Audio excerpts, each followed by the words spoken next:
नमस्कार, प्रदेश की number 1 debate show में आपका बहुत बहुत स्वागत है। आपके साथ मैं हूं संतोष कंगवार।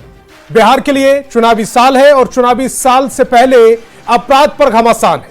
नेता प्रतिपक्ष तेजस्वी यादव ने एक बार फिर क्राइम बुलेटिन जारी कर दिया और लिखा कि अपराधियों की सरकार, अपराधियों के लिए चंद दिनों में सैकड़ों हत्याएं होने के बावजूद मुख्यमंत्री के मुंह से ध्वस्त कानून व्यवस्था पर एक शब्द नहीं निकलता।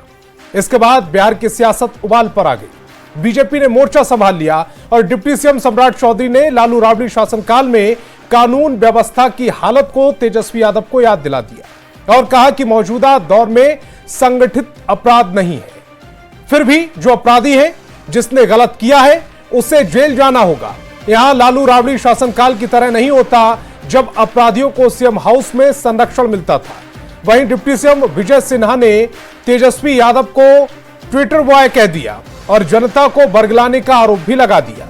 विजय सिन्हा ने कहा कि अपराधी के खिलाफ कार्रवाई नहीं होना क्राइम है और पुलिस लगातार कार्रवाई कर रही है। अब सवाल है कि क्या 7-8 महीने बाद चुनाव है, इसीलिए लॉ एंड ऑर्डर पर सवाल है, और क्या Tejashwi Yadav law and order को जबरन मुद्दा बना रहे हैं?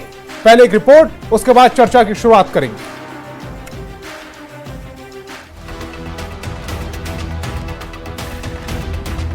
अपराध पर बिहार में फिर सियासत हाई है।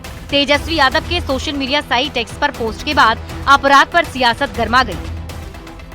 अपराध के आंकड़े पेश किए गए, जिसके बाद बीजेपी ने तेजस्वी यादव पर जोरदार पलटवार किया। सम्राट चौधरी ने कहा, ये आरजेडी की सरकार नहीं है, जहां की मुख्यमंत्री हाउस से अपराधियों को संरक्षण मिलता था। अगर अपराधी हथियार दिखाएंगे तो फिर वो ठोके जाएंगे। तो डिप्टी सीएम विजय सिन्हा ने कहा कि तेजस्वी आरजेडी के जंगल राज पर पर्दा डालने की कोशिश कर रहे हैं। ये राजद की सरकार नहीं है, ये लालू प्रसाद जी की सरकार नहीं है कि सत्ता मुख्यमंत्री कार्यालय से चलेगा।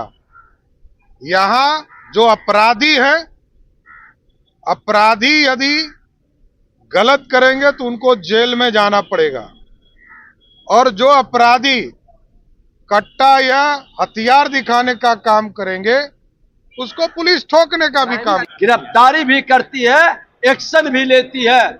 आप बताओ कि कार्रवाई नहीं हुआ, सरकार को विपक्ष की जिम्मेवारी है आईना दिखाने का, और वो आईना दिखाए और सरकार एक्शन नहीं लेगी तब प्रश्न उठाने का है। लेकिन ये सिर्फ लोगों को बरगलाना है, अपने जंगल राज, गुंडा राज के पाप को छुपाना है और आंकड़ा जारी करना है।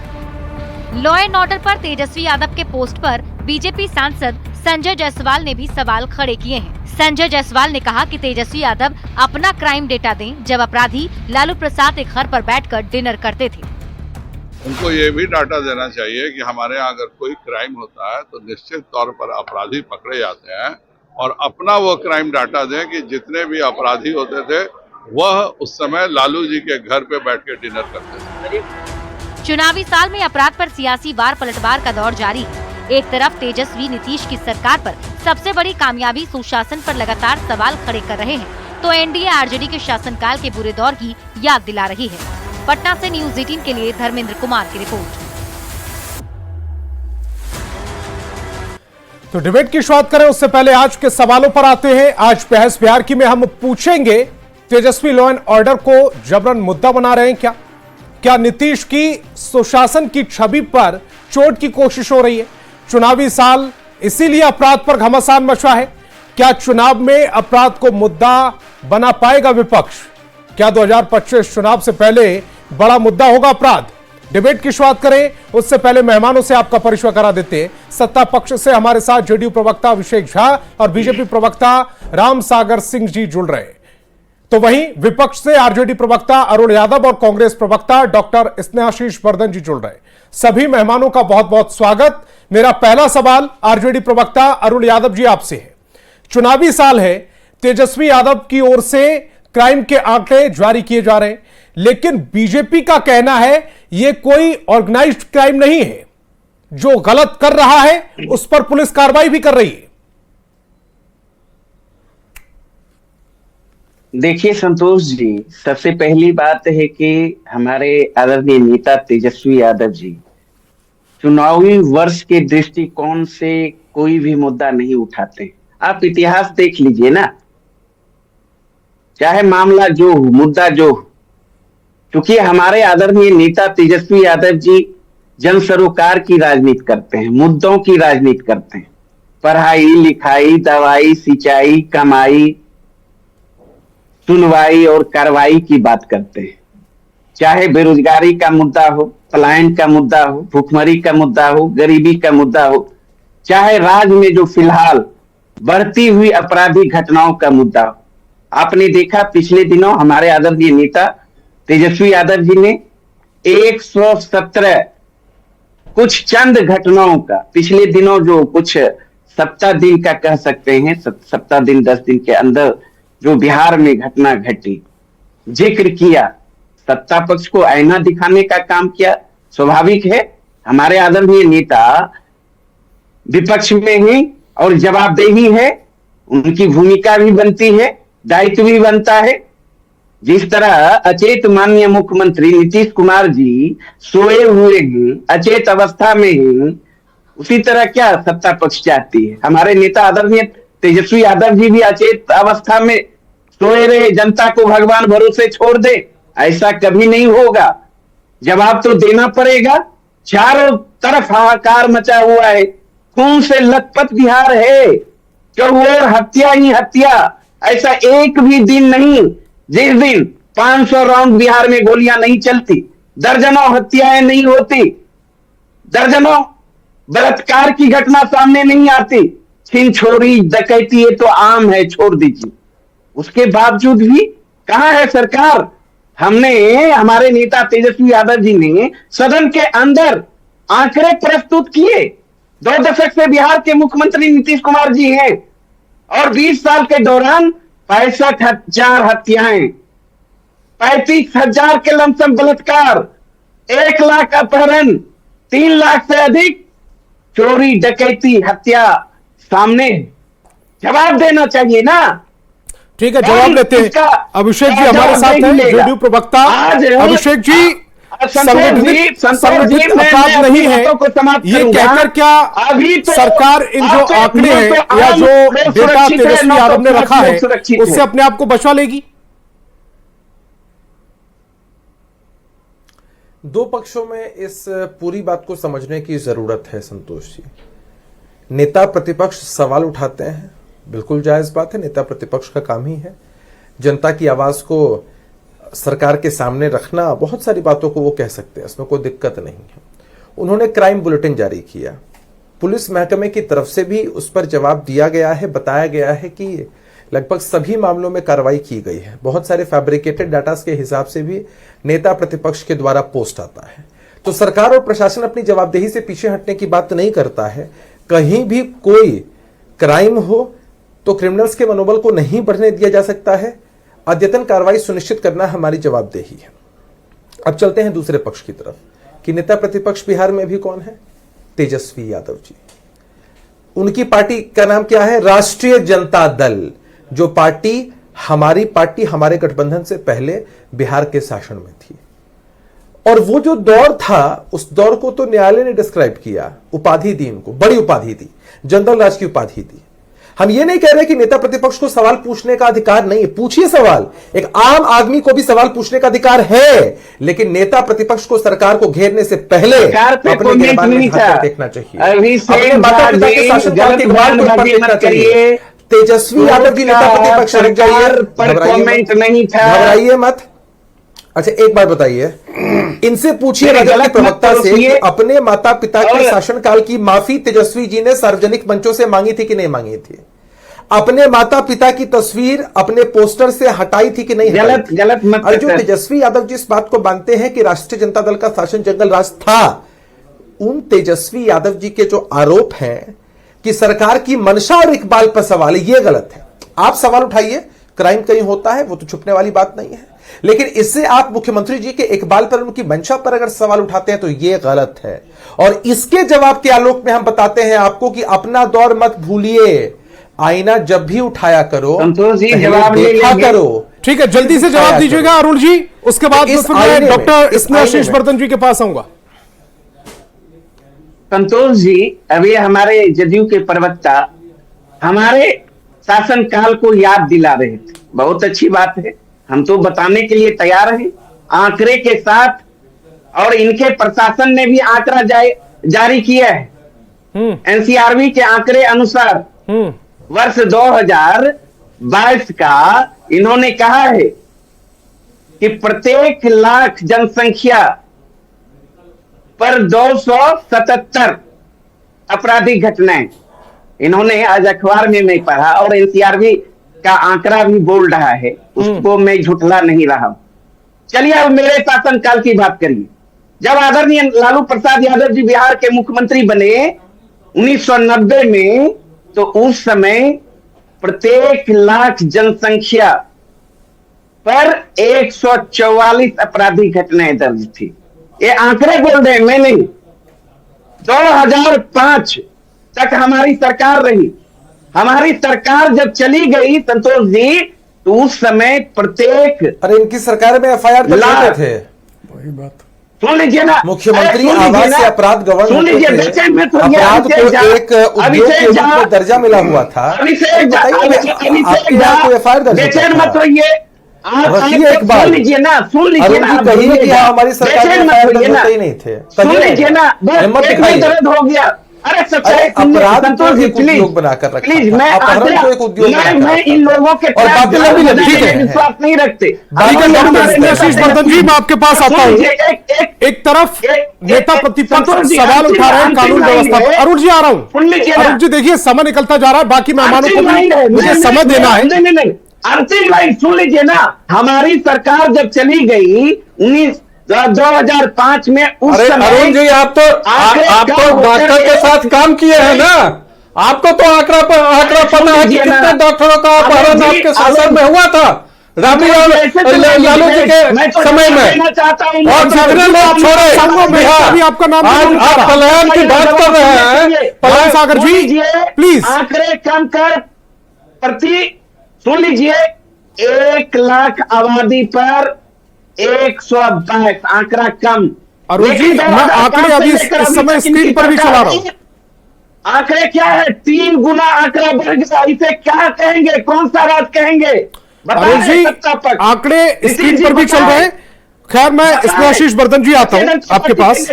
एक तरफ विपक्ष ये कह रहा है कि क्राइम बढ़ रहा है, सत्ता पक्ष कह रहा है कि संगठित क्राइम नहीं है, क्राइम बढ़ा है तो कार्रवाई हो रही है। जो भी घटनाएं आई हैं, पुलिस की ओर से भी एक बयान आता है कि जितनी भी घटनाएं हो रही हैं उस पर एक्शन हो रहा है। उसके बावजूद ये जो क्राइम बुलेटिन है, ये क्या दिखाता है?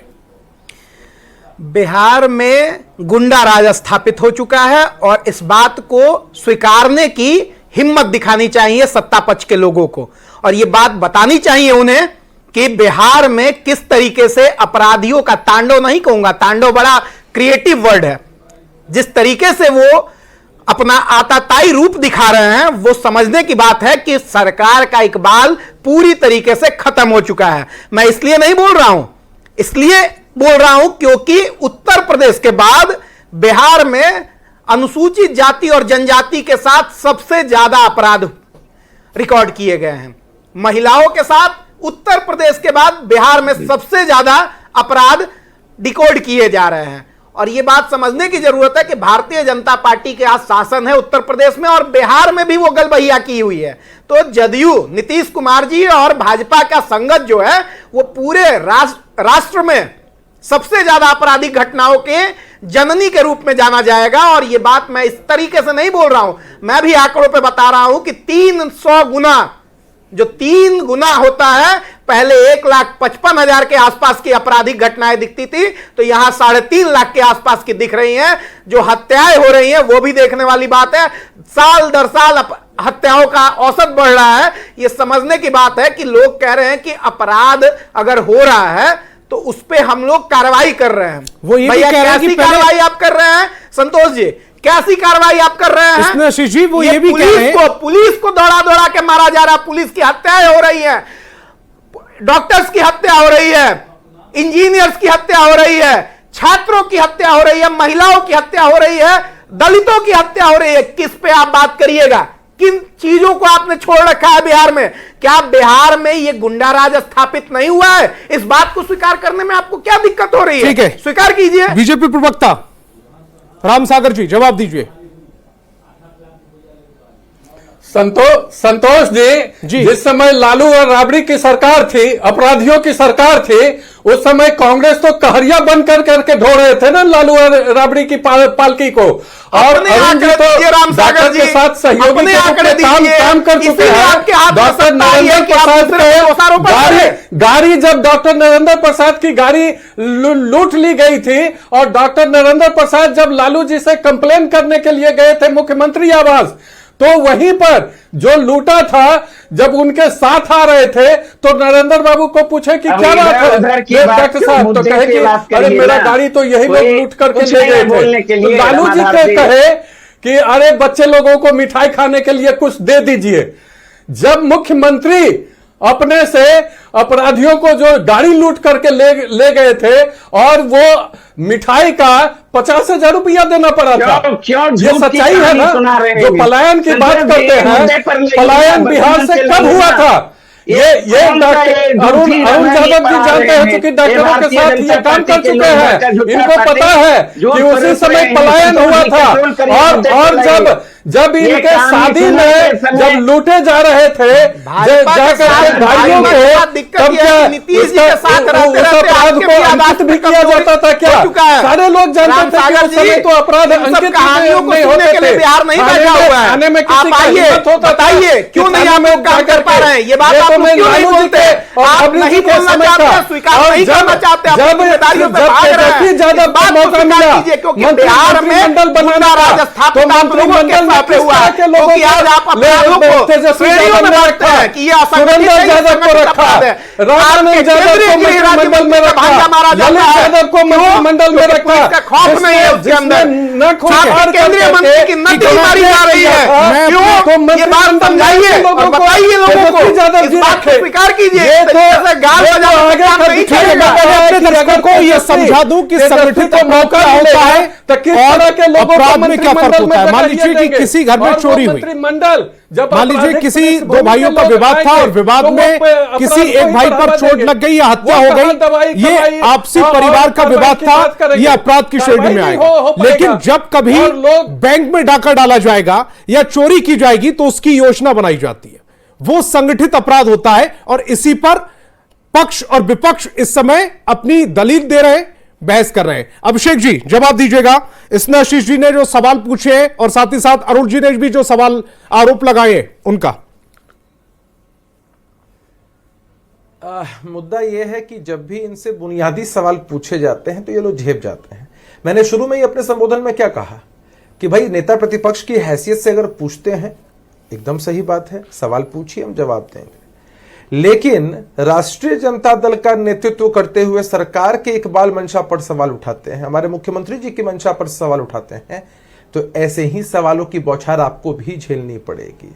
बिहार उस दौर में नहीं है जब अपहरण को एक उद्योग का दर्जा दिया जाए, जब अपराधियों का बोलबाला हो। जैसा अभी भारतीय जनता पार्टी के प्रवक्ता ने कहा, कई ऐसे दर्जनों उदाहरण हैं जहां पर जब अपहरण हो जाया करते थे तब जो समझौता होता था वो भी मुख्यमंत्री आवास से होता था। अभी तो हाल फिलहाल में तेजस्वी जी के मामा ने राज से पूरा पर्दा हटाया है, उस पर तो ये लोग कोई जवाब नहीं देंगे। जो खास सीपे सलाहकार हुआ करते थे लालू जी के, राबड़ी जी के, साधु यादव जी, सुभाष यादव जी, जब वो इन राज से पर्दा हटाते हैं, जनता के बीच उन्हीं वस्तु स्थिति को लाते हैं, तब तो ये बौखला जाते हैं। बिहार अब ऑर्गेनाइज्ड क्राइम का स्टेट नहीं है।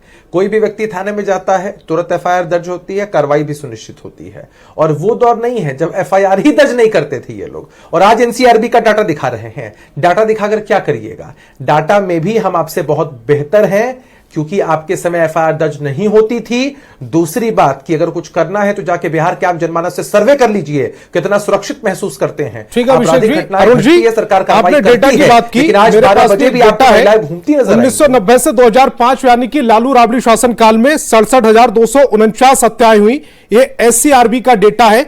और आपकी तरफ से जो एनसीआरबी का डेटा रखा जाता है उसमें 52,239, तकरीबन 15,000 का तो गैप इसी में है। और वो समय अवधि में ज्यादा है ना। हम तो हमने कहा आंकड़े कि की बात आंकड़ों में भी हमसे नहीं सुन लीजिए ना, मैं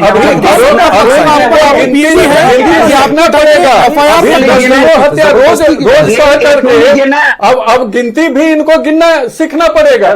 किससे दर्जनों हत्या का मतलब समझ रहे हैं, दर्जनों में कितने संख्या जी आ रहा हूं आपके पास, आपको भी मौका दूंगा जी ने। अब संतोष जी ये तो अभी अभिषेक झा जी एक्सेप्ट कर लिया कि आंकड़े में हमसे 3 गुना आगे हैं। नहीं, आंकड़ा मैं बता रहा हूँ, आपने 15 साल शासन किया और उनका तकरीबन 17 साल के शासन का मैं डेटा दे रहा हूं। दोनों में दिक्कत होनी शुरू हो गई। अब देख मिला लीजिए ना संतोष जी, जरा सा मार्गदर्शन सदन के अंदर हमें लगता है कि डिस्कशन हुआ, लेकिन नीतीश बाबू को इसका जवाब नहीं मिला पूरी तरीके से। लेकिन वर्तमान में जो क्या जवाब हालत है, ये अभी क्या सवाल अभी ये अरुण जी, अगर आपको डेटा में कोई आपकी टीआरपी स्क्रीन पर डेटा चल रहा है, आप वहां से भी देख सकते हैं। इन्हीं के नाम के इनके विधायक अरुण यादव जी आपके टाइम में। सुन लीजिए ना जी संतोष जी, कंप्लीट कीजिए संतोष जी। अब क्रैक मैल को जिसका ब्रेक फेल है, 2 प्रवक्ता को बैठाए हैं सत्ता पक्ष, उसको शांत रहने बोलिए ना। मैं हर सवाल का जवाब देने के लिए बैठा हूं। इन्होंने तो एक्सेप्ट किया ही 3 गुना ज्यादा बढ़ गया है अपराधी। नहीं, आपने आरोप लगाया, उन्होंने एक्सेप्ट नहीं किया। बोल रहा है नहीं आंकड़ा मैं ऐसे बात सर्जन के पास भेज दीजिए। पूरी तरीके से ये कंफ्यूज हो चुके हैं और समझने की क्षमता है। जितने बाहुबली हैं संतोष आनंद मोहन कान का भी इलाज करवा लीजिए अरुण जी। सुनील इनके शासनकाल के विषय में हमने सब कुछ बताया, उस पर भी जवाब बाहुबली नीतीश कुमार जी के गले का हार बने हुए और सीएम हाउस में बैठकर किसी को फंसाना, किसी को बचाना, यही तो काम है अचेत अवस्था में ही। ठीक है, राम सागर जी जवाब दीजिएगा। सरकार का एकमात्र समाप्त है, ये तो जग जाहिर है। ये कौन लोग हैं राम सागर जी? कौन लोग जवाब दे ना। पिस्टल अरे अरुण जी, राजबल्लभ यादव को अपने पार्टी से अभी तक निकाला क्या? अरुण यादव को आपने पार्टी से निकाला क्या? सुनील पांडे को, रामानंद यादव जी किनका शोभा बढ़ा रहे हैं? सुरेंद्र यादव जी किनका शोभा बढ़ाते हैं? चली और अपराधी आकर मीडिया 500 रन बोलिए, कहाँ आप देख लिए, कहाँ सुन लिए? कानून का एक संख्या भी बोलिए जो विश्वास कर सके। अरुण जी कहे कि गिनती सीखिए, कोई जवाब नहीं। लगता है कि आपको गिनती भी सीखना पड़ेगा। सुरक्षित नहीं है संतोष जी। ठीक है, डॉक्टर स्नेहाशीष बर्दन जी, जो आपने कहा था दरअसल वो उन्होंने अभिषेक झा जी को समझ लिया। आपने कहा था कि 3 गुना अपराध बढ़ा, हो जाती है। लेकिन जो डेटा हमारे पास है उसमें 1990 से 2005 तक 67,249 हत्याएं हुई और 2006 से 2022 तक एनसीआरबी का जो डेटा है उसमें 52,239 हत्याएं। 15,000 का गैप तो इसी में है 2022 तक जी।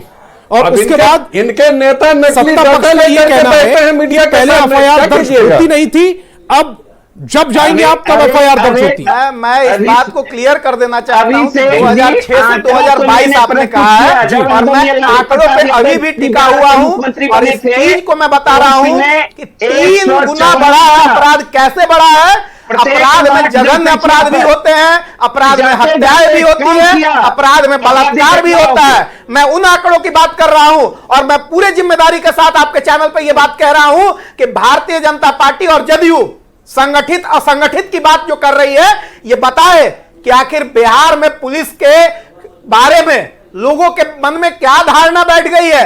क्या कोई खौफ नहीं रहा? क्या न्यायिक व्यवस्था पे कोई खौफ नहीं रहा जो हत्याएं हो रही हैं?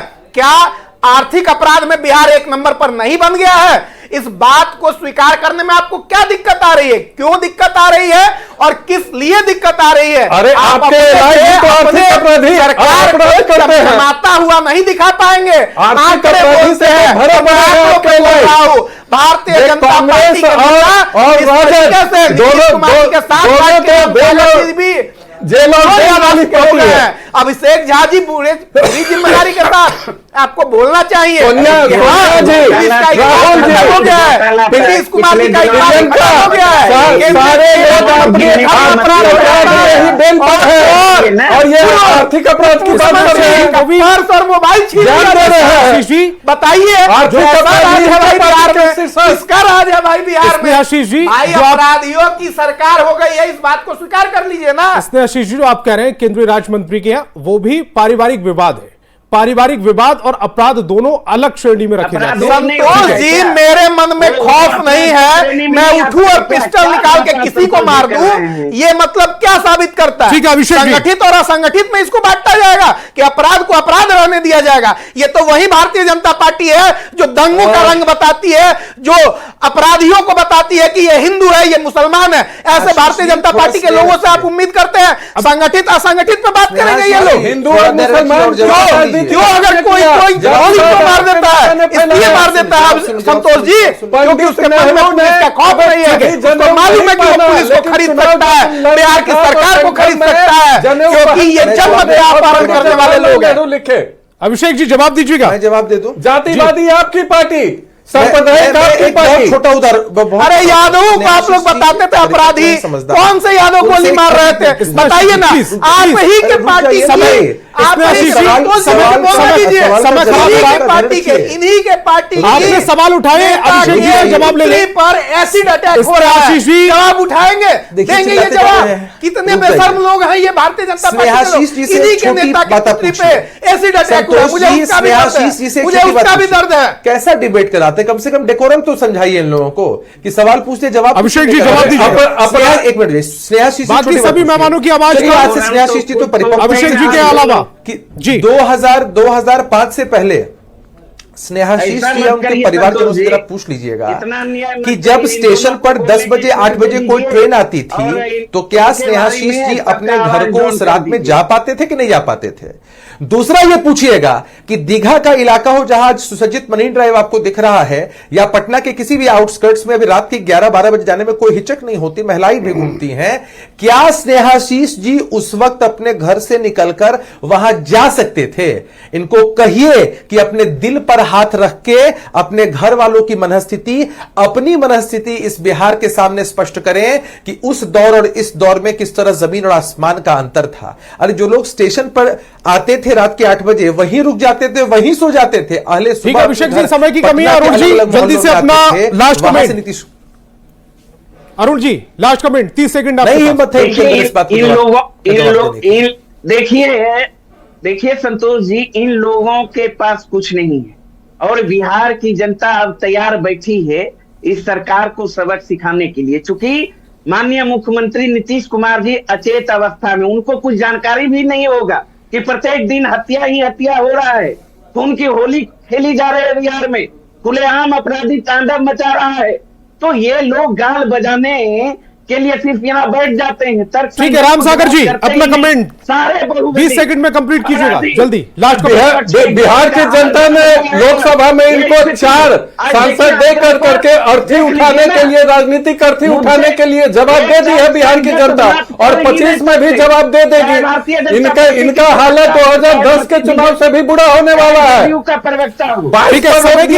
डिबेट को यही रोकना पड़ेगा, लेकिन दिया था। तमाम मेहमान मेरे साथ जुड़े, आपका बहुत बहुत शुक्रिया। लॉ एंड ऑर्डर को लेकर लगातार सवाल पूछे जा रहे हैं और उस पर सत्ता पक्ष की अपनी दलीलें हैं। संगठित अपराध की श्रेणी में जो भी अपराध तेजस्वी यादव की ओर से गिनाए गए वो नहीं आते हैं, और ऐसे में संगठित